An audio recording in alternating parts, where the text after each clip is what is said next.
김태성 대감의 사랑채 촛불들이 마치 오가는 말의 잔혹함을 감지한 듯 흔들렸다. 김지윤은 방 한가운데에 서 있었다. 떨리는 손을 감추려 양손을 앞에 꼭 모았다. 재봉사에 최선을 다했음에도 풍만한 체구에 다소 불편해 보이는 에메랄드빛 비단 한복이 옅은 숨을 들이쉴 때마다 빛을 받아 반짝였다. 결정되었다. 아버지의 목소리에는 사형집행관의 도끼처럼 단호함이 실려 있었다. 너는 새벽에 이거모 군주의 성체로 보내질 것이다. 긴 상에 앉아있던 지윤의 여동생들인 김민지와 김하나는 안도와 연민이 뒤섞인 눈빛으로 서로를 쳐다보았다. 그들은 아름답고 날씬하며 순종적이어서 유리한 혼인을 위해 완벽하게 준비된 존재들이었다. 지윤은 언제나 실망스러운 딸이었다. 너무 둥글고 너무 책을 좋아하며 아버지의 엄한 영지 통치에 대해 너무 많은 질문을 던졌다. 아버지, 그녀는 속마음보다 더 침착한 목소리로 시작했다. 이 동맹은 무역협정으로, 침묵으로도 맺을 수 있지 않습니까? 김태성 대감은 의자의 나무 팔걸이를 주먹으로 내리쳤다. 상 위에 놓인 잔들이 튀어오르며 어두운 불빛 속에서 피처럼 붉은 오미자차가 쏟아졌다. 산신령께서 조공을 요구하셨고 나는 너를 택했다. 네 존재의 쓸모를 찾은 것을 다행으로 여겨라. 지윤의 계모인 박채원 부인은 접시에서 눈도 떼지 않았다. 지윤아, 이것은 숭고한 희생이다. 네 아버님의 조정, 내 입지가 위태로우시니 이것이 사내 요괴들과의 긴장을 완화해 줄 것이다. 요괴들이라니 마치 이거모 군주와 그의 일족이 단순한 짐승이라는 듯이. 지윤은 제준의 모든 사람이 들었던 이야기를 알고 있었다. 북한산을 다스리는 불멸의 군주, 수세기 전 인간 왕국들을 짓밟았을 침략군을 막아낸 그의 군대. 조약이 맺어졌지만 정기적인 조공을 요구했다. 보통은 금, 때로는 유물, 하지만 사람을 바친 적은 없었다. 지금까지는 적어도 소지품을 챙길 수는 있겠습니까? 지윤은 존엄을 지키려 애쓰며 물었다. 아버지는 무시하듯 손을 내저었다. 괴짝 하나에 들어갈 것만 가져가라. 귀한 것은 안 된다. 내게는 쓸모없을 것이며 이거모 군주께서는 우리 잡동사니 같은 것은 필요 없으시다. 자신의 방에서 지윤은 기계적으로 움직이며 여동생들이 선호하는 화려한 의복 대신 실용적인 옷들을 골랐다.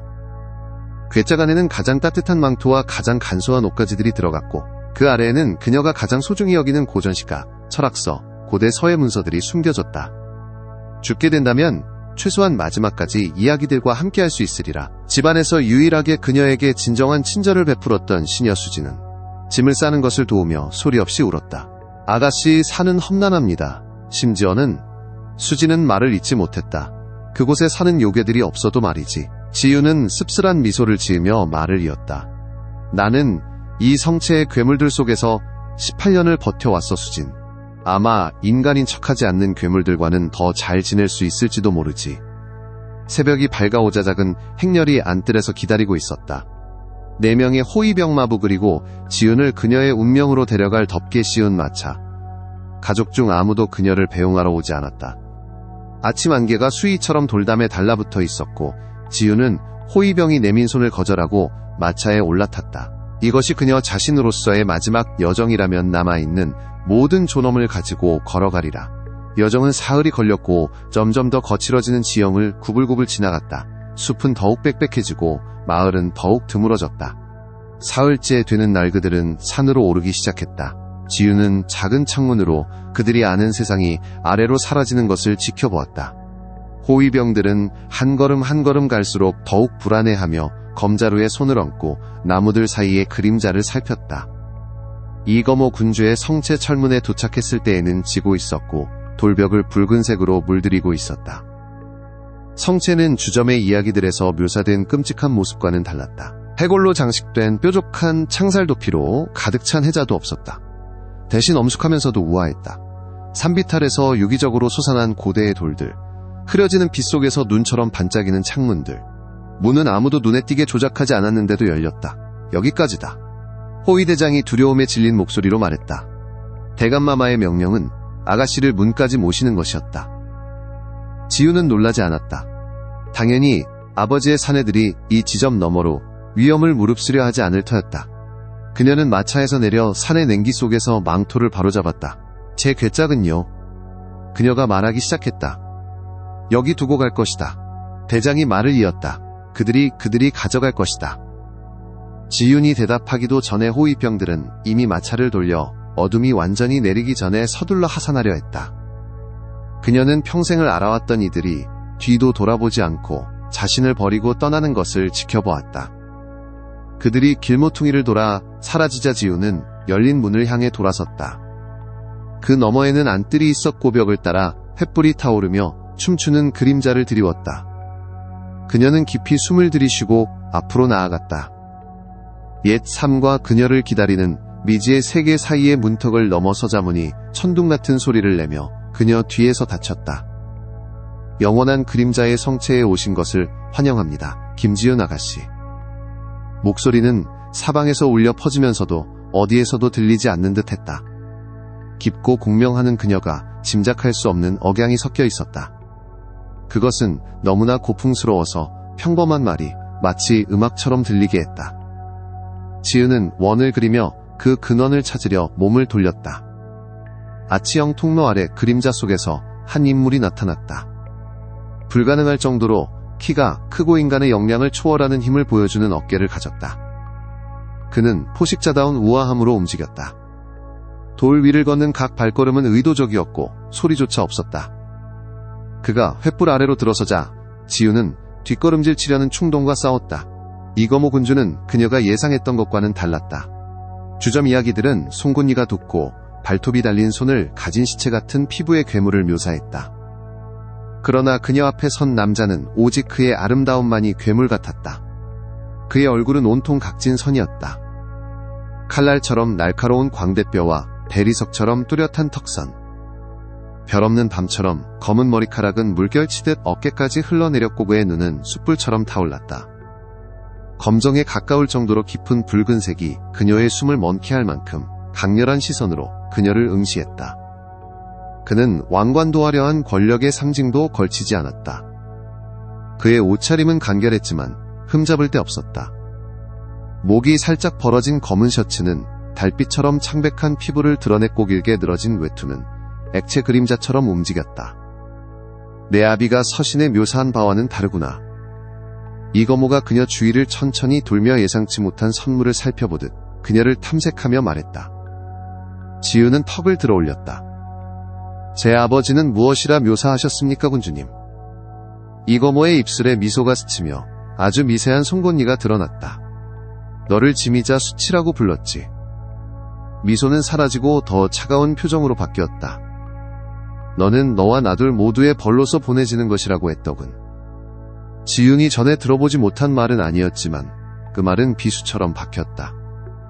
아버지가 자신을 사실상 팔아넘긴 낯선 존재 앞에서 그 경멸을 이토록 노골적으로 듣는 것은 마치 상처에 소금을 뿌리는 듯했다. 제 아버지는 이해하지 못하는 것을 결코 가치 있게 여기지 않습니다. 그녀는 목소리가 흔들리지 않는 것에 자부심을 느끼며 말했다. 이거모는 그녀 주위를 도는 것을 멈추고 이제 그녀 앞에 섰다. 그는 지윤이 마치 얼음덩어리 옆에 서 있는 것처럼 자신에게서 뿜어져 나오는 묘한 냉기를 느낄 수 있을 만큼 가까이 있었다.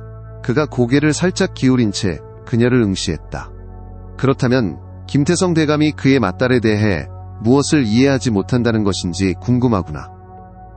지윤은 타오르는 듯한 눈을 똑바로 마주했다. 이것이 그녀의 마지막이라면 움츠러들지 않고 맞서리라. 모든 것을 요 군주님, 중요한 모든 것을요. 이거모의 표정에서 무언가가 스쳤다. 놀라움 아니면 호기심일까? 그는 한참 동안 아무 말 없이 그녀의 얼굴을 연구하듯 바라보았다.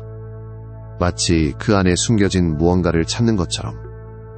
마침내 그는 한 발짝 물러서서 성체 본관의 웅장한 문을 향해 손짓했다. 오라 김지윤 아가씨, 사내는 밤이 빨리 찾아오니 할 이야기가 많다. 그의 눈길이 아직 괴짝이 놓여있는 문 쪽으로 향했다. 그는 무심하게 손을 휘둘렀고 무거운 괴짝은 마치 무게가 없는 것처럼 공중으로 떠올라 그들 쪽으로 떠다녔다. 그곳에서 필요한 모든 것을 찾을 것이다. 내 아버지가 의도했음에도 불구하고 너는 이곳의 포로가 아니다. 지윤은 이거모를 따라 성체 안으로 들어서면서 그것이 진실인지 아니면 그저 그럴듯한 거짓말인지 궁금해하지 않을 수 없었다. 결국 결코 떠날 수 없는 곳이 감옥이 아니라면 무엇이겠는가. 웅장한 문이 그들 뒤에서 닫혔고 지윤은 자신의 새로운 삶으로 들어섰다. 그것이 구원이 될지 아니면 파멸이 될지 확신할 수 없었다. 영원한 그림자의 성체 내부는 지윤이 불멸의 존재들의 거처에 대해 들었던 모든 것을 거부했다. 축축한 복도와 관 대신 그녀는 고대 전투를 묘사한 테피스트리로 장식된 복도들을 걸었다. 크리스탈 샹들리에가 대리석 바닥에 무지개 프리즘을 들이우며 빛을 밝혔다. 공기 중에는 은은한 소나무 향과 더 달콤한 어떤 향이 섞여 있었다. 아마도 밤에 피는 꽃향기일까? 놀란 듯하구나. 이거모가 그녀의 경이로움을 방해하며 말했다. 거미줄과 비명 지르는 죄수들을 더 예상했습니다. 지우는 솔직히 인정했다가 곧바로 후회했다. 그가 기분 나빠할까? 그러나 이거모는 웃었다. 멀리서 들려오는 천둥 소리처럼 깊고 공명하는 소리였다. 인간과 그들의 상상력이란. 불멸은 아름다움과 안락함을 이해하는 지혜를 선사한다. 김지윤 아가씨네가 어찌 영원히 초라함 속에서 지내기를 택하겠는가. 그들은 원형의 방벽을 따라 휘어진 웅장한 계단을 올라갔다. 계단 벽에는 초상화들이 걸려 있었는데 이거모와 같은 초월적인 아름다움을 지닌 얼굴들이었지만 그 누구도 그의 위험 있는 존재감은 없었다. 아마도 조상들이거나 그의 종족의 다른 이들일 것이다. 네 거처다. 그는 은으로 상감된 어두운 나무로 된 화려한 문 앞에서 멈춰서서 선언했다. 그는 문을 밀어 열고 옆으로 비켜서서 그녀가 먼저 들어가도록 했다. 지우는 지배방보다 훨씬 넓은 한옥채로 들어섰다. 돌 화로에는 불이 활활 타오르며 푹신한 가구 위에 따뜻한 빛을 들이웠다. 벽 한쪽에는 자정색 벨벳으로 장식된 차양 침대가 놓여 있었다. 그 맞은편에는 키 큰 창문들이 산골짜기를 내다보고 있었고 이제 달빛에 잠겨 있었다. 가장 놀라운 것은 화로 근처에 있는 구리 욕조였다. 이미 김이 나는 물로 채워져 있어 고장미 꽃잎들이 흩뿌려져 있었다. 여정 후의 몸을 풀고 싶을까 하여. 이거모가 무심한 손짓으로 말했다. 그녀의 괴짝이 방 안으로 떠올라. 광택나는 호두나무 옷장 옆에 조용히 내려앉았다. 내 하인들이 1시간 안에 저녁을 가져다 줄 것이다. 오늘 밤은 쉬어라. 내일 우리는 네 존재가 우리 둘에게 무엇을 의미하는지 논할 것이다. 그녀가 대답하기도 전에 그는 사라졌고 문이 부드럽게 뒤에서 닫혔다. 자물쇠가 잠기는 소리는 없었다. 그가 말했듯이 아직 포로는 아니다. 지우는 조심스럽게 창문으로 다가갔다. 그 풍경은 그녀의 숨을 멎게 했다. 달빛은 아래 숲을 은빛으로 물들였고 멀리서는 작은 마을의 불빛들이 떨어진 별처럼 반짝였다. 이 높이에서 아버지의 영지는 하찮아 보였다. 광대한 세상의 작은 한 조각처럼. 따뜻한 물은 그녀의 쑤시는 근육을 유혹했다. 사흘간의 여정 후원수의 몸을 담그는 것은 너무나 유혹적이어서 거부할 수 없었다. 그녀는 여행으로 지친 옷을 벗고 욕조에 몸을 담갔다. 따뜻함이 몸을 감싸자 한숨을 내쉬었다. 몸을 담그면서 지호는 자신의 상황을 이해하려 애썼다. 그녀는 공포와 고통을 예상했지만 이런 기묘한 환대는 아니었다. 이거모는 어떤 게임을 하고 있는 것일까? 어쩌면 이것은 더 어두운 무언가의 서막일 뿐일까? 전설은 불멸의 존재들이 먹잇감과 장난치며 공격하기 전에 거짓된 안도감을 준다고 했다. 문에서 부드러운 노크 소리가 그녀의 생각을 방해했다. 들어오세요. 그녀는 물속으로 더 깊이 잠기며 외쳤다. 문이 열리자 덥게 씌운 쟁반을 든 젊은 여인이 나타났다. 그녀는 간소한 회색 드레스를 입고 있었고 금발머리는 머리 주위에 깔끔하게 떼셔 있었다. 지윤의 눈길을 사로잡은 것은 그녀의 눈이었다. 인간이 아닌 다른 존재임을 나타내는 놀라운 보라색이었다. 아가씨의 저녁 식사입니다. 하녀가 쟁반을 불 옆 작은 탁자에 놓으며 말했다. 저는 릴리스입니다. 이거모 군주께서 아가씨가 머무시는 동안 아가씨의 필요를 돌보라고 저를 배정하셨습니다. 당신도? 지유는 질문을 어떻게 해야 할지 망설였다. 그분과 같습니까? 릴리스는 평범한 이빨을 드러내며 미소 지었다. 아닙니다, 아가씨. 저는 두 세계에서 태어났지만 어느 쪽에도 속하지 않는 데이워커입니다. 이곳에는 이거모 군주를 모시는 저희 같은 이들이 몇몇 있습니다. 반은 인간이고 반은 불멸의 존재지요. 지유는 그런 존재들에 대한 소문을 들었지만 그저 전설이라고 생각했었다. 오늘 밤 더 필요한 것이 있으십니까? 릴리스는 침대에 잠옷을 놓으러 움직이며 물었다. 정보요. 지유는 목욕에서 일어나며 대답했다. 하녀는 즉시 부드러운 수건을 가져왔다. 제가 진정으로 왜 여기에 있습니까? 이거모 군주께서는 저에게 무엇을 원하십니까? 릴리스의 표정은 그녀가 지훈을 말리고 옷을 입히는 동안 조심스럽게 중립을 유지했다. 군주님의 의도를 말씀드리는 것은 제가 할 일이 아닙니다. 하지만 이것은 말씀드릴 수 있습니다. 아가씨는 지난 한 세기 동안 군주님께서 이 성체 안으로 초대한 첫 번째 인간입니다. 릴리스가 떠난 후 지훈은 쟁반 위의 음식을 살펴보았다. 어떤 종류의 구운 가금류 오븐에서 갓 나온 따뜻한 빵꿀 바른 채소, 그리고 그녀가 의심스럽게 다가간 깊은 붉은색 액체가 담긴 잔. 그녀는 조심스럽게 냄새를 맡았다. 술 그저 술이었다. 식사를 하면서 지훈의 마음은 질문들로 소용돌이쳤다. 이거모가 그녀에게 해를 끼칠 의도라면 왜 위로를 제공하는가? 그녀가 포로가 아니라면 그녀는 무엇인가? 그리고 왜 아버지는 그녀를 이곳으로 보내는 것이 그 불멸의 군주에 대한 벌이라고 생각했을까? 그날 밤은 호화로운 침대에도 불구하고 잠이 들쑥날쑥했다. 지훈은 그림자 속에서 자신을 지켜보는 숯불 같은 눈동자 아버지의 비웃는 얼굴고대 언어로 비밀을 속삭이는 산들에 대한 꿈을 꾸었다. 그녀는 창문을 통해 쏟아지는 햇살에 깨어났다. 잠시 동안 방향 감각을 잃었다. 이곳은 자신의 방이 아니었다. 이 침대는 자신의 침대가 아니었다. 그러다 기억이 돌아왔다. 영원한 그림자의 성체, 이고모 군주, 아버지의 마지막 거절. 지훈이 일어난 직후 릴리스가 아침 식사와 갈아입을 옷을 들고 도착했다. 군주님께서 준비되시면 서고로 오시기를 청하십니다. 그녀는 궁정 의상보다 간소하지만 지훈이 소유했던 어떤 것보다 고급스러운 재질의 깊은 버건디색 한복을 펼쳐놓으며 알렸다. 서고라고요? 지훈은 놀라움과 흥미를 감추지 못했다. 이곳에 서고가 있습니까? 릴리스의 입술이 의미심장한 미소를 띠며 휘어졌다. 새 왕국에서 가장 큰 장서입니다, 아가씨. 이거모 군주께서는 인쇄술이 발명되기 전부터 책을 수집해 오셨습니다. 옷을 입고 식사를 마친 지훈은 릴리스를 따라 성체를 지나갔다. 낮의 햇빛은 전날 밤 숨겨졌던 세부들을 드러냈다. 바닥의 정교한 모자이크 벽감 속에 조각상들, 돌벽에 색채를 입히는 스테인드 글라스 창문들, 인간처럼 보이는 다른 하인들, 릴리스와 같은 보라색 눈을 가진 이들도 지나갈 때마다 정중하게 고개를 숙였다. 도착했습니다. 릴리스는 얽힌 나무가 조각된 이중문 앞에서 멈춰서며 말했다. 이거모 군주께서 안에 기다리십니다. 서고는 지훈이 상상했던 것과는 달랐다. 2층 높이로 위층에는 난간이 있는 발코니가 둘러져 있었다. 모든 벽은 수천 권의 책 무게에 신음하는 선반들로 덮여 있었다. 레일에 달린 사다리가 가장 높은 선반까지 접근할 수 있게 했다. 천장은 유리돔으로 되어 햇살이 쏟아져 들어왔고 안락한 의자와 탁자가 있는 독서 공간을 밝혔다. 이거모는 중앙 탁자에서 펼쳐진 고문서를 살펴보고 있었다. 그는 오늘 검은색 대신 진한 파란색의 더 간소한 외투를 입었지만 그의 존재감은 여전히 위압적이었다. 그녀가 들어서자 그는 고개를 들어 올렸고 그 숯불 같은 눈동자가 그녀를 새로이 평가했다. 잘 쉬었는가, 김지훈 아가씨? 그는 똑바로 서서 물었다. 상황을 고려하면 충분히 쉬었습니다. 그녀는 솔직하게 대답했다. 그는 맞은편 의자를 가리켰다. 앉아라. 넌 할 것이 많다. 지훈은 그에게 순종하며 낮의 빛 속에서 그를 연구할 기회를 가졌다. 그의 피부는 여전히 창백했지만 전설이 주장하듯 불멸의 존재들이 햇빛에 타거나 연기나지는 않았다. 그의 붉은 눈은 이제 덜 강렬해 보여 꽃타오르는 숲보다는 어두운 석류석에 가까웠다. 태양에 대해 궁금해하는구나. 그는 살짝 미소 지으며 말했다.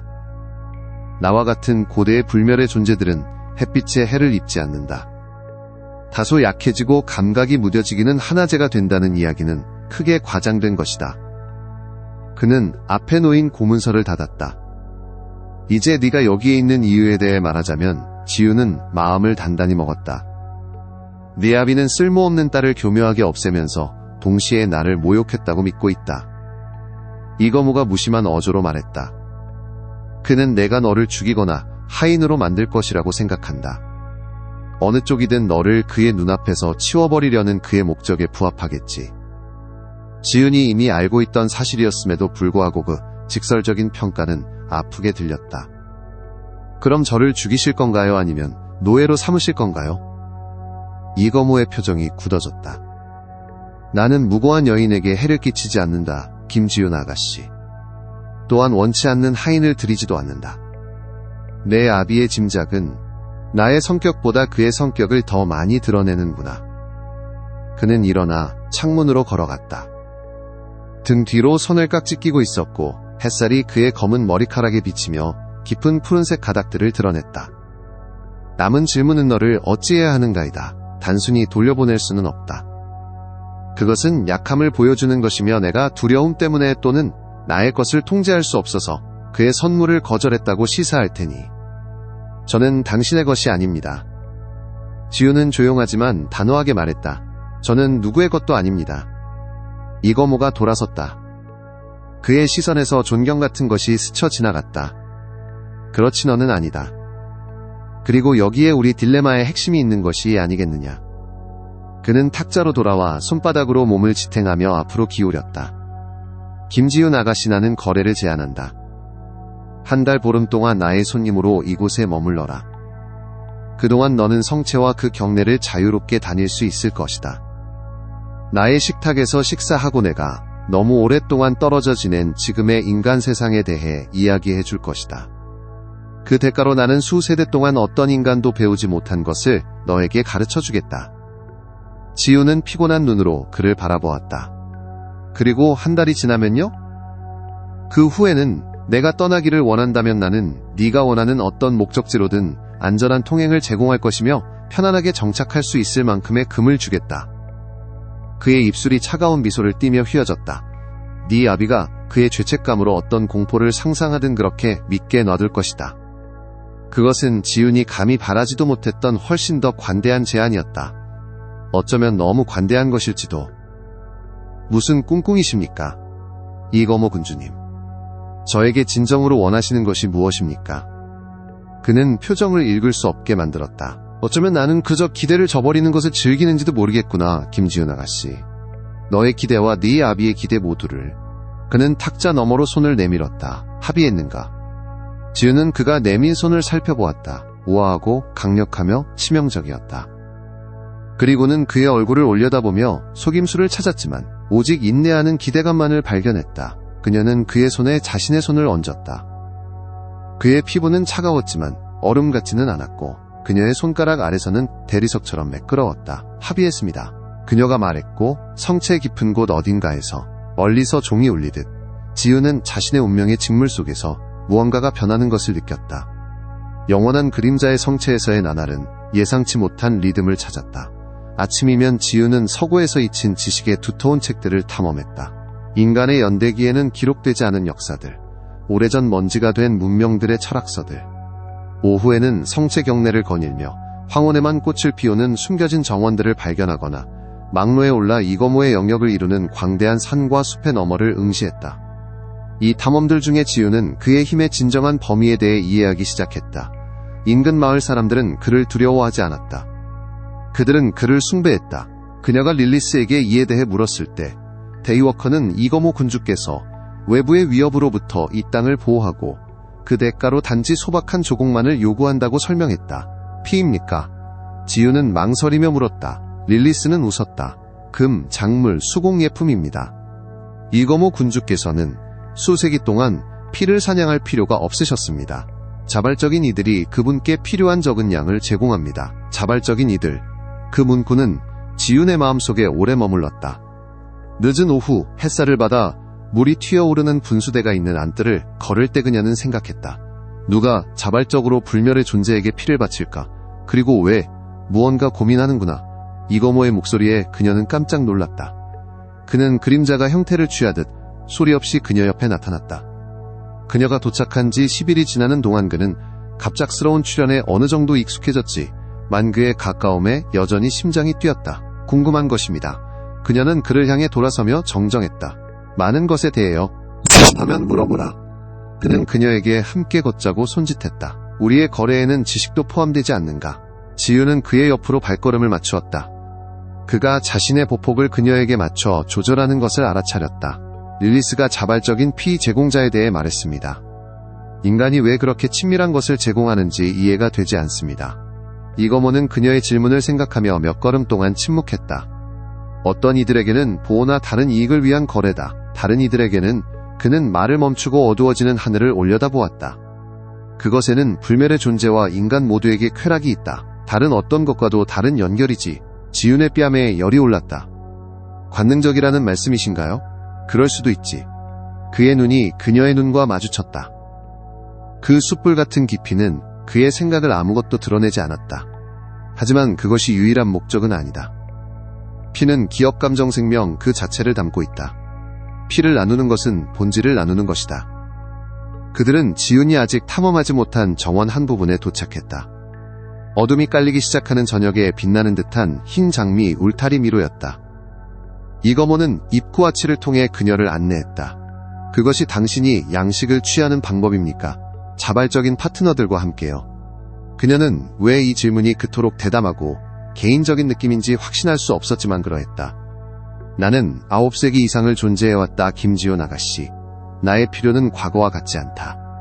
그는 울타리에서 장미 한 송이를 꺾어 손가락 사이에서 돌렸다. 하지만 그렇다.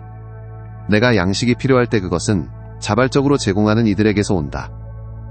미로는 꼬불꼬불 이어졌지만 이거모는 망설임 없이 길을 헤쳐나갔다.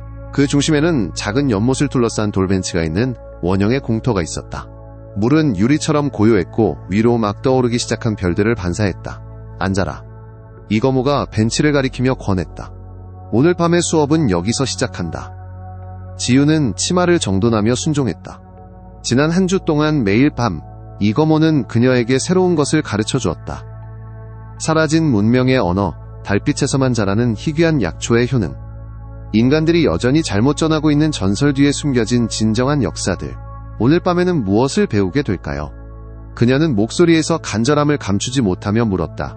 모든 것에도 불구하고 이 수업들은 그녀의 하루 중 가장 중요한 부분이 되었다. 이거모는 미소 지었다. 그 표정은 그의 엄격한 이목구비를 거의 따뜻한 무언가로 바꾸어 놓았다. 오늘 밤, 김지윤 아가씨, 너는 너 자신에 대해 배우게 될 것이다. 그는 그녀 옆에 앉았다. 그녀가 그에게서 뿜어져 나오는 묘한 냉기를 느낄 수 있을 만큼 가까이. 그의 주머니에서 작은 은거울을 꺼냈다. 봐라. 그는 거울을 그녀 앞에 들고 지시했다. 지윤은 자신의 모습을 보았다.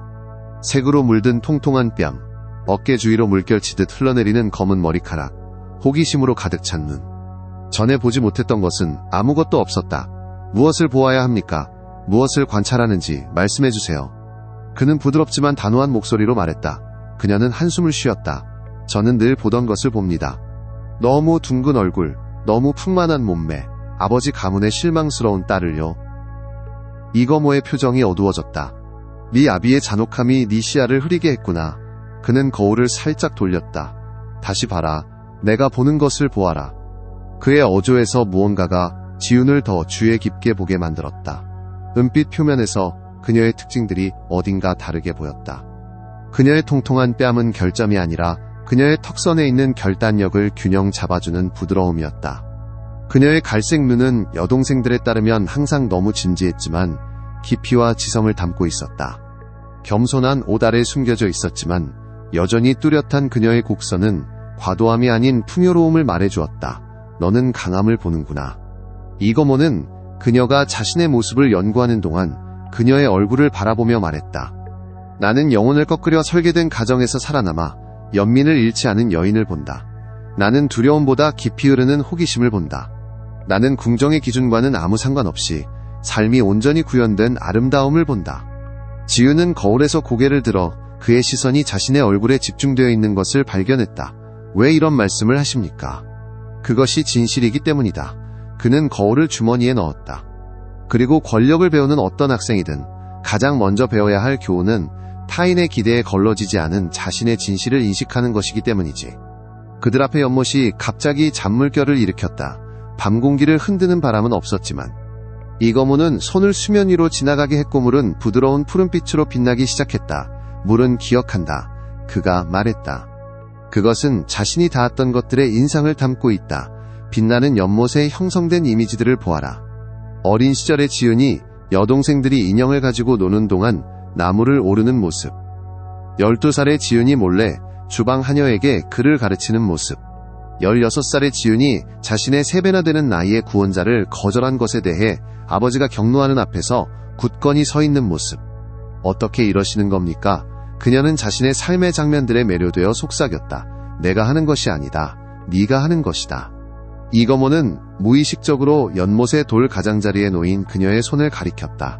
네 접촉내 본질내 기억들이다. 물은 그저 네 안에 이미 존재하는 것을 비출 뿐이다. 이미지들은 더 최근의 날들로 바뀌었다. 영원한 그림자의 서고에 있는 지은. 발견으로 얼굴이 빛나는 모습. 정원에서 두려움 없이 자신에게 다가온 야생 여우를 길들이는 지은. 전날 밤 저녁 식사에서 이거머의 인간 통치에 대한 견해를 너무나 합리적인 논증으로 반박하여 그가 그 주장을 인정하게 만든 지은. 이것이 내가 너를 보는 방식이다. 이거모가 조용히 말했다. 네 아비의 짐이 아니라 희귀하고 소중한 존재로, 관습에 얽매이지 않는 마음 잔혹함에도 훼손되지 않는 마음으로. 지은은 연못을 응시했다. 자신이 거의 알아보지 못하는 자신의 모습들. 이것이 정말 그에게 비치는 자신의 모습이란 말인가. 틀에 박히지 않는 어색하고 통통한 딸이 아니라 존경받을 만한 존재로. 이해되지 않습니다. 그녀는 인정했다. 제 가족은 오직 수치심만을 보았던 곳에서 당신은 왜 가치를 보십니까? 이거모는 잠시 동안 침묵했다. 그가 입을 열었을 때 그의 목소리에는 지훈이 거의 이해할 수 없는 세월의 무게가 실려 있었다. 나는 진정한 희귀함을 만났을 때 알아볼 만큼 오래 살아왔다. 김지훈 아가씨. 인간은 많지만 너처럼 밝게 타오르는 영혼을 가진 인간은 9세기 동안 아마 12번 정도 만났을까. 그의 손이 돌 위에 놓인 그녀의 손을 덮었다. 차가운 피부가 따뜻한 피부에 닿았다. 네 아비는 너를 나에게 주면서 우리 둘에게 벌이 될 것이라고 생각했지. 그는 더할 나위 없이 틀렸다. 물의 빛이 강렬해졌다. 이미지들은 이제 더 빠르게 소용돌이쳐 분간하기 어려웠다. 지우는 자신 안에서 무언가가 움직이는 것을 느꼈다. 자신이 결코 알지 못했던 힘이 이거모의 손길 그의 말물 속의 마법에 반응하는 것이었다. 무슨 일이? 그녀는 피부 아래 불처럼 타오르는 감각이 커지자 숨을 들이쉬었다. 너는 깨어나고 있다. 이거모가 연못만큼 밝게 타오르는 눈으로 말했다. 내 혈통에는 마법이 흐르고 있다. 지금까지는 잠들어 있었지만 네가 나의 문턱을 넘는 순간 나는 그것을 감지했다. 빛은 연못에서 지훈의 팔을 따라 퍼져나갔다. 피부 아래 혈관처럼 빛나는 푸른 선들의 망이 형성되었다. 아프지 않았다. 평생 그림자 속에 있다가 햇살 속으로 들어서는 느낌이었다. 이것이 네 아비가 너를 두려워한 이유다. 이거모가 말을 이었다. 네 외모나 고집 때문이 아니라 김태성 대감이 네가 무엇이 될지 내가 진정 누구인지 어느 정도 감지했기 때문이다. 빛은 한 번 더 찬란하게 파동치다가 이내 사라져물이 다시 어두워질 때까지 연못 속으로 가라앉았다. 지우는 어딘가 다르게 더 가벼워진 느낌이었다. 마치 자신이 알지 못했던 짐이 벗겨진 것처럼. 제가 무엇입니까? 그녀는 거의 속삭이는 목소리로 물었다. 이거모의 손은 여전히 그녀의 손 위에 머물러 있었고 엄지손가락으로 그녀의 피부에 작은 원을 그렸다. 너는 옛 피를 물려받은 이다. 한때 세계 사이를 거닐며 지금은 잊힌 힘을 휘둘렀던 인간들. 그런 혈통은 수세기 동안 희석되었지만 가끔 다시 나타나지. 지우는 이해하며 말을 이었다. 그래서 저를 데려오기로 동의하신 거군요. 동정심이나 아버지를 골탕 먹이려는 것이 아니라 이 유산 때문이군요. 이고모의 얼굴에 그림자가 스쳤다. 그것이 나의 초기 관심사였다.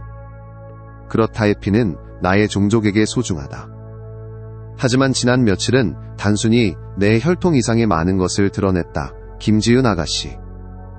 그는 일어나 그녀가 일어서도록 손을 내밀었다. 그녀가 그의 손을 잡자 지은은 미묘하지만 분명한 똑같은 에너지의 불꽃이 그들 사이를 통과하는 것을 느꼈다. 내일 우리는 너의 진정한 교육을 시작할 것이다. 이거모가 말했다. 네가 원한다면. 지우는 겹쳐진 그들의 손에서 그의 얼굴로 시선을 옮겼다. 그 고대의 눈에서 속임수를 찾으려 했지만 오직 강렬함과 다른 무언가 놀랍도록 희망과 닮은 것을 발견했다. 기꺼이 따르겠습니다. 그녀는 달빛에 환히 비치는 미로를 다시 걸어가며 말했다. 지우는 낯선 귀환감을 느꼈다. 마치 자신이 강제로 떠밀려온 길이 사실은 오랫동안 찾아 헤매던 길이었던 것처럼. 그들 뒤미로 중앙의 연못에서 물이 다시 한번 흔들렸다. 그 어두운 수면 위로 덧없는 이미지들이 형성되었다가 사라졌다. 뒤틀린 은으로 된 왕관 붉은색이 넘쳐 흐르는 성배불 타는 성체. 그리고 성체 곳곳 수세기 동안 잠들어 있던 고대 수호 마법이 걸린 방들의 서른 문자들이 새로운 목적을 띠고 빛나기 시작했다. 옛 피가 영원한 그림자의 성체로 돌아왔고 모든 것이 다시는 예전 같지 않을 것이었다. 훈련은 새벽에 시작되었다. 지윤에게 그 역설은 분명히 느껴졌다. 햇살이 성체의 돌 위로 쏟아지는 동안 불멸의 존재의 비밀을 배우는 그녀. 이거무는 그녀를 동쪽 탑 높은 곳에 있는 원형방으로 이끌었다. 벽은 아침 햇살을 받아들이고 증폭시키는 거울들로 가득했다. 옛 피는 각 계승자마다 다르게 발현된다. 그가 그들의 반영을 마주한 채 그녀 뒤에 서서 설명했다. 어떤 이들에게는 원소 즉 불물공기 흙과의 친화력으로 나타난다. 다른 이들에게는 치유 능력이나 동물과의 교감으로 나타나기도 하지. 그럼 저에게는요? 지윤은 그들의 대조적인 모습을 바라보며 물었다. 그의 각진 키와 대비되는 그녀의 부드러운 곡선, 그의 대리석 같은 창백함과 대비되는 그녀의 붉어진 뺨. 그것은 우리가 발견해야 할 것이다. 이거모가 미소를 띠며 말했다. 훈련은 처음에는 간단해 보였다. 심장 박동에 집중하고 혈관을 흐르는 피의 흐름에 집중하며 자신 안의 생명의 리듬을 느끼는 명상. 그러나 날이 갈수록 훈련은 강도를 더해갔다. 이거모는 그녀 앞에 물건들을 놓았다. 양초물 한 그릇, 작은 식물. 그리고 그것들 안에 생명력을 감지하여 자신의 에너지를 그들의 에너지에 연결하도록 지시했다. 진저는 더디고 실망스러웠다. 종종 아무 일도 일어나지 않았다.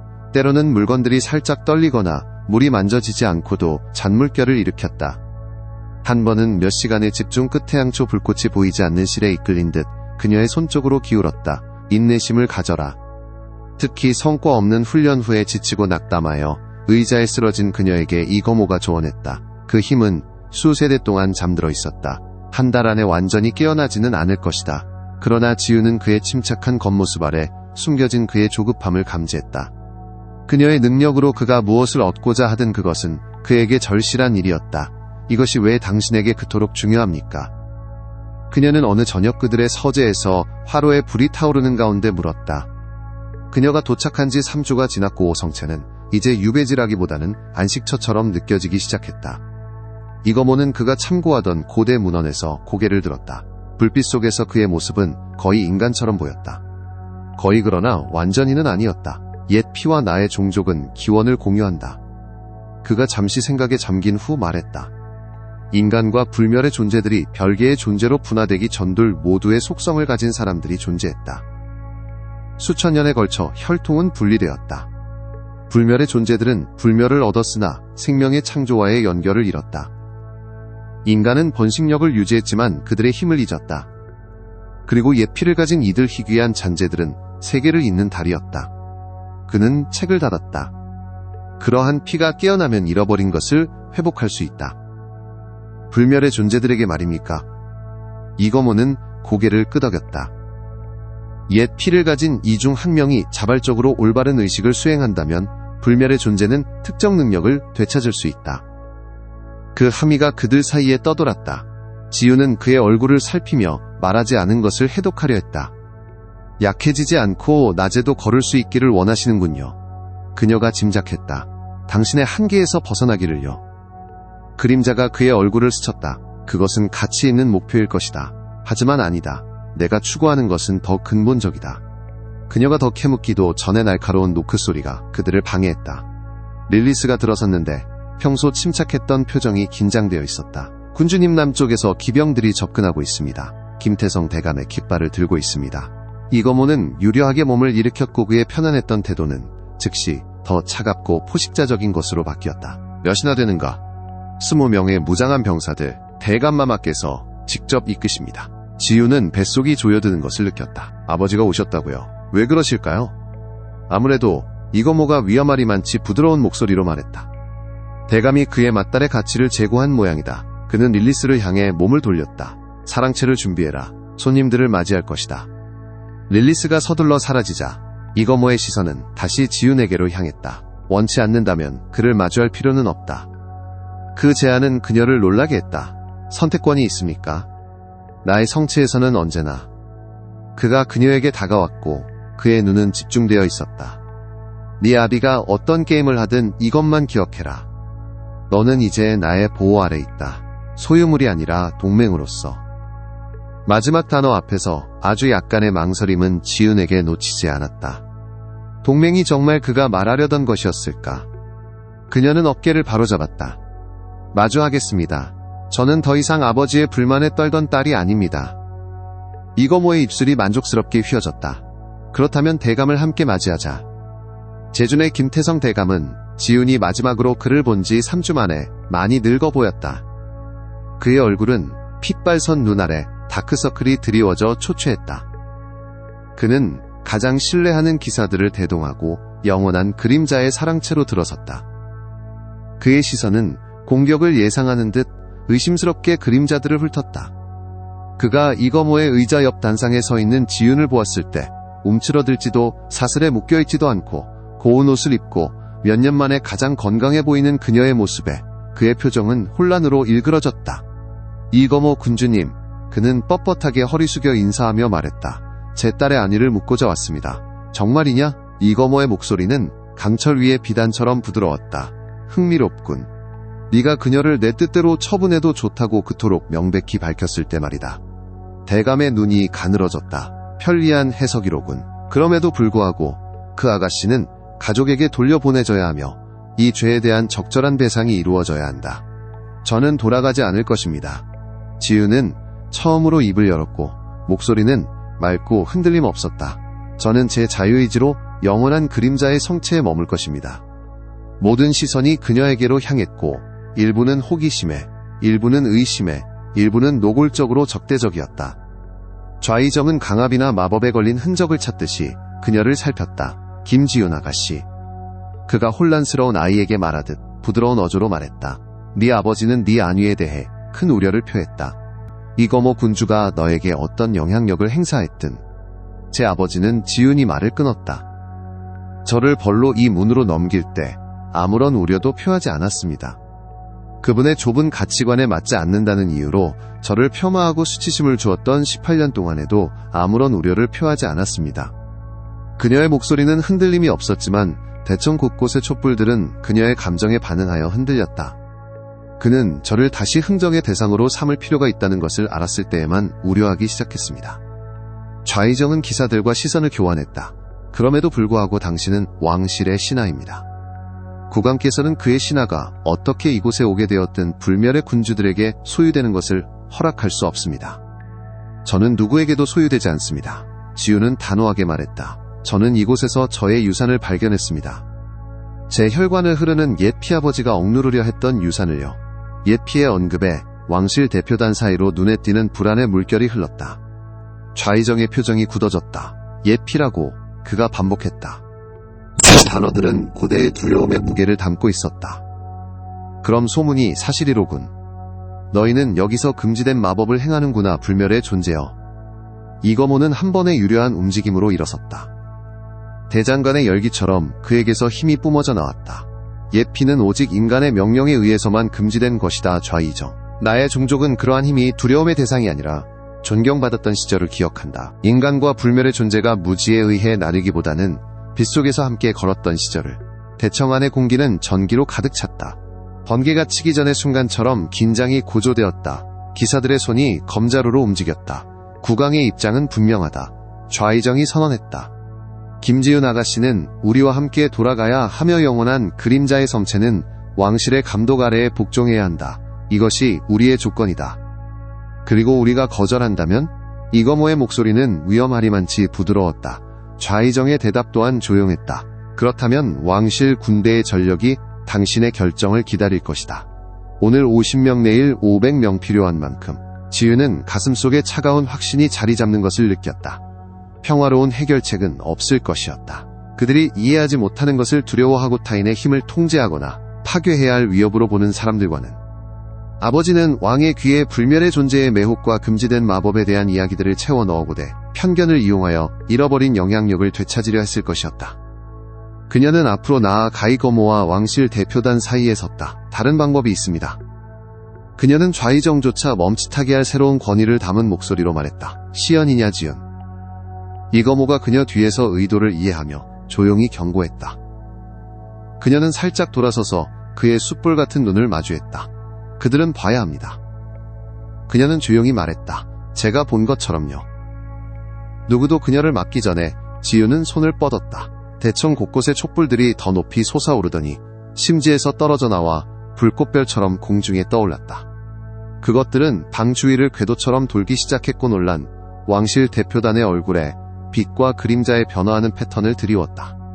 예피는 두려워할 대상이 아닙니다. 그녀는 불꽃이 자신의 의지에 따라 춤추는 동안 말했다. 그것은 인간과 불멸의 존재 모두의 유산이며 너무 멀어진 세계들을 잇는 다리입니다. 한 번의 손짓으로 그녀는 불꽃들을 자신의 앞에 회전하는 기둥으로 모았다. 그 심장 속에는 이미지들이 형성되었다. 이거무가 가르쳐 주었던 역사 속 장면들도 종족이 두려움과 굶주림이 그들을 갈등으로 몰아넣기 전 조화롭게 살았던 시절. 이것이 과거였습니다. 그녀가 말했다. 그리고 다시 손을 움직이자 비전은 현재를 보여주었다. 상호 불신 위에 세워진 조약으로 분리된 인간 왕국들과 불멸의 존재들의 영토. 분열로 인해 각 진영이 약해진 모습. 그리고 이것이 현재입니다. 좌이정은 뒷걸음질 첫 고그의 침착함은 마침내 무너졌다. 마법이다. 그가 씩씩거렸다. 흑마법이다. 진실입니다. 지윤이 정정했다. 마지막 손짓으로 그녀는 불꽃을 껐고 대청은 순간적인 어둠에 잠겼다가 일반 촛불들이 다시 켜졌다. 그리고 당신은 힘으로 통제하려 할 수 없는 힘을 가지고 있습니다. 이거모가 그녀 옆에 서서 침묵의 지지 속에 그의 어깨가 그녀의 어깨에 스쳤다. 국왕에게 돌아가라 좌이정. 그가 말했다. 그에게 영원한 그림자의 성체는 1000년 동안 그래왔듯이 주권을 유지한다고 전하라. 그에게 김지윤 아가씨는 나의 귀빈이자 동맹으로서 이곳에 머물 것이며 이 사실들을 무력으로 바꾸려는 어떤 시도도 그의 군대가 감당할 준비가 되지 않은 결과에 직면할 것이라고 전하라. 위협은 부인할 수 없는 채 공중에 걸려 있었다. 좌이정은 이거모에서 지윤으로 시선을 옮겼고 그의 눈에는 두려움 대신 계산이 자리 잡았다. 이것으로 끝이 아니다. 그가 마침내 말했다. 국왕께서는 불멸의 존재나 마녀의 반항을 받아들이지 않을 것이다. 그렇다면 지윤이 제안했다. 국왕께서 반항이 무엇이고 선택이 무엇인지 제고해야 할 것입니다. 왕실 대표단이 추격을 예상하듯 뒤를 돌아보며 서둘러 떠난 후지윤은 성체벽에 서서 그들의 행렬이 산길을 따라 내려가는 것을 지켜보았다. 해는 지고 있었고 계곡을 금빛과 붉은색으로 물들이고 있었다. 그들은 돌아올 것이다. 이거모가 난간에서 그녀와 합류하며 말했다. 더 많은 병력과 더 큰 결의를 가지고서. 알고 있습니다. 지윤은 그를 향해 돌아섰다. 흐려지는 햇살 속에서 그의 얼굴은 어딘가 더 부드럽고 더 인간적으로 보였다. 이것이 우리가 지금 행동해야 하는 이유다. 그의 눈에 이해가 떠올랐다. 의식이군요. 결정했군. 그렇습니다. 그녀는 좌이정과의 대결 후 몇 시간을 깊은 생각에 잠겨보냈다. 자신이 배운 모든 것, 자신이 된 모든 것, 앞으로 있을지도 모르는 모든 것을 저울질하며 저는 머물기로 선택했습니다. 우리가 시작한 것을 완성하기 위해. 이거모는 그녀의 얼굴을 살피며 의심을 찾았지만 아무것도 발견하지 못했다. 이것이 무엇을 의미하는지 이해하는가? 이 구속은 되돌릴 수 없다. 우리가 되는 것은 영원히 되는 것이다. 이해합니다. 지윤은 더 가까이 다가섰다. 그에게서 뿜어져 나오는 친숙한 냉기를 느낄 수 있을 만큼 그의 숯불 같은 눈동자 속에서 더 짙은 붉은색의 미묘한 변화를 볼 수 있을 만큼 가까이. 제 아버지는 저를 이곳에 보내면서 당신과 저 둘 모두에게 벌이 될 것이라고 생각했습니다. 하지만 저는 진실을 찾았습니다. 목적을 찾았습니다. 그녀의 목소리가 부드러워졌다. 저는 당신을 찾았습니다. 이거모의 고대적인 얼굴에 무언가 취약한 것이 스쳤다. 희망, 어쩌면 경이로움. 9세기 동안의 고립, 연결 없는 저주받은 공감 속에서 진정한 동반자의 가능성이 그의 앞에 놓여 있었다. 네 옛 삶으로는 돌아갈 수 없을 것이다. 그는 그녀에게 다시 한번 재고할 마지막 기회를 주며 경고했다. 네 가족과의 화해도 없을 것이다. 인간 세상은 너를 괴물이라고 부를지도 모른다. 지윤은 미소 지었다. 그녀의 얼굴을 변화시키는 진정한 표정이었다. 그들은 제가 힘을 갖기 훨씬 전부터 저를 괴물이라고 불렀습니다. 적어도 이제 그 이름은 진실을 담고 있겠군요.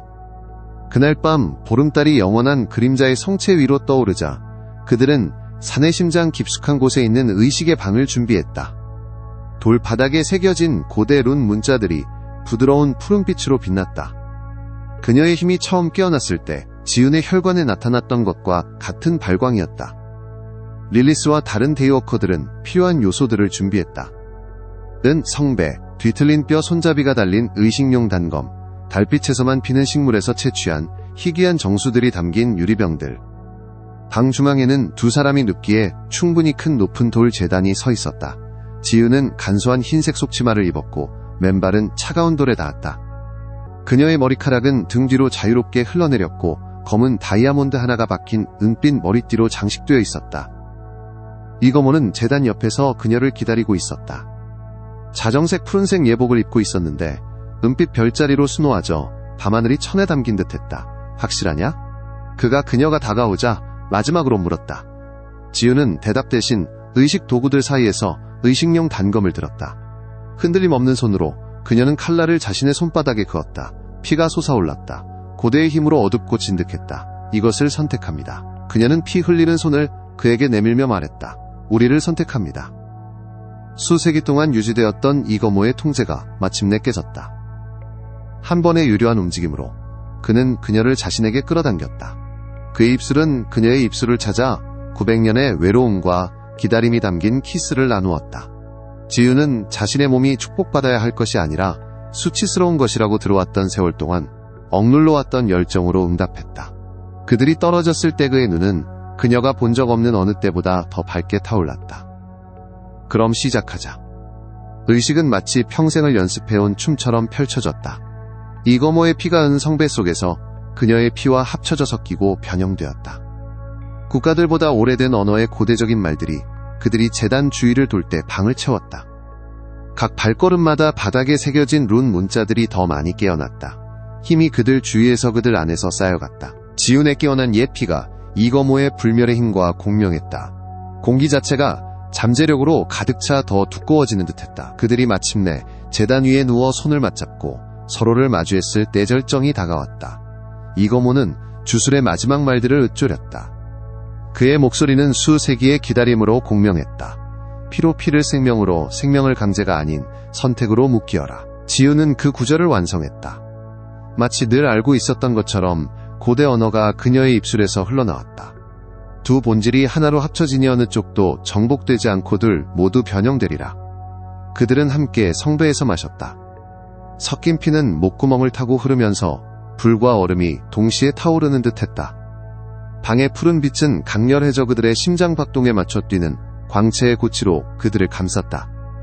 그의 느리고 고대적인 심장 박동 그녀의 빠르고 필멸적인 심장 박동이 점차 동기화되어 하나처럼 뛰었다.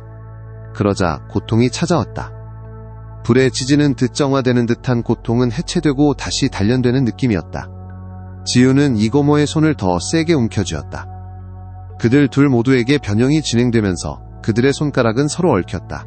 그의 불멸의 차가움이 그녀에게 흘러들었다. 그녀의 필멸적인 따뜻함이 그에게 쏟아졌다. 어느 쪽도 줄어들지 않고 공유되며 수세기 만에 처음으로 균형을 이루었다. 마침내 빛이 사라졌을 때 그들은 여전히 연결된 채영원이 변한 모습으로 누워 있었다. 지우는 즉시 그것을 느꼈다. 새로운 힘이 혈관을 따라 흐르고 있었다. 새로운 감각들이 깨어나고 있었다. 그녀는 방문 밖 데이워커들의 심장 박동을 들을 수 있었다. 돌담을 통해서도 산 공기의 냄새를 맡을 수 있었다. 이거모의 변형은 훨씬 더 심오했다. 그의 창백한 뺨에 혈색이 돌아왔다. 그의 가슴은 이전보다 더 깊은 숨을 쉬며 오르내렸다. 그리고 그의 눈은 여전히 붉고 여전히 고대적이었지만 이제는 900년 동안 부재했던 인간성을 담고 있었다. 성공했어. 그는 경이로움으로 가득 찬 목소리로 속삭였다. 그는 여전히 연결된 그들의 손을 빛으로 들어올렸다. 그들의 피부 아래 빛나는 혈관의 망이 공유된 생명으로 맥동했다. 완전히 불멸의 존재도 완전히 인간도 아닌 새로운 무언가, 완전한 무언가. 성체벽 밖에서는 왕실 군대가 진을 치고 새벽의 빛과 함께 시작할 공성전을 준비하고 있었다. 그들은 아침이 왔을 때 맞서게 될 존재들이 더 이상 이전의 그들이 아니라는 것을 알지 못했다. 그들은 또한 해방된 힘이 두려워할 흑마법이 아니라 회복된 고대의 균형이라는 것을 이해할 수 없었다. 의식의 방에서 지윤과 이거모는 제단에서 일어섰다. 그들의 몸은 공유된 힘으로 윙윙거렸고 그들의 영혼은 강제가 아닌 선택으로 연결되어 있었다. 벌로 시작했던 것이 그들 누구도 상상할 수 없었던 무언가로 변모했다. 속죄 그렇다. 하지만 동시에 시작이었다. 고립 후의 연결 증오 후의 이해수 세기 동안의 공허함 후의 사랑. 이제 어떻게 되는 거죠? 지유는 새로운 감각으로 다가오는 새벽을 느끼며 물었다. 이거모는 미소 지었다. 그들이 공유하는 생명으로 이제 따뜻해진 눈에까지 이르는 진정한 미소였다. 이제 나의 사랑우리는 함께 태양을 맞이하고 우리가 무엇이 되었는지 세상에 보여줄 것이다. 손을 잡고 그들은 동쪽 탑으로 올라갔다. 곧 산 위로 새벽의 첫 햇살이 쏟아질 곳이었다. 그들 뒤에서 룬 문자들이 계속 빛났다. 그들의 고대 메시지는 마침내 성취되었다. 나뉘었던 것이 온전해질 것이며 부서졌던 것이 치유될 것이다. 끝이 있던 곳에 이제 시작이 있으리라. 김태성 대감의 벌은 실패했다. 그가 쓸모없다고 버렸던 딸은 자신의 진정한 가치를 찾았다. 그가 모욕하려 했던 불멸의 존재는 자신의 속죄를 찾았다. 그리고 그들은 함께 두 세계가 전에 본 적 없는 무언가를 만들어냈다. 고대 적들 사이에 다리 앞으로 올지 모르는 것에 대한 약속. 태양이 수평선 위로 솟아오르자 그 빛은 그들 둘 모두에게 쏟아졌다. 이제 낮에도 걸을 수 있는 불멸의 존재와 어둠 속에서 힘을 찾은 여인. 어느 쪽도 그 손길에 움찔하지 않았고 불타지 않았다. 대신 그들은 그 빛 속에서 변모한 채 서 있었다. 그들 뒤로 드리워진 그림자는 두 개의 분리된 실루엣이 아니라 하나의 통합된 형태였다. 그들의 새로운 존재의 첫날이 시작되었다.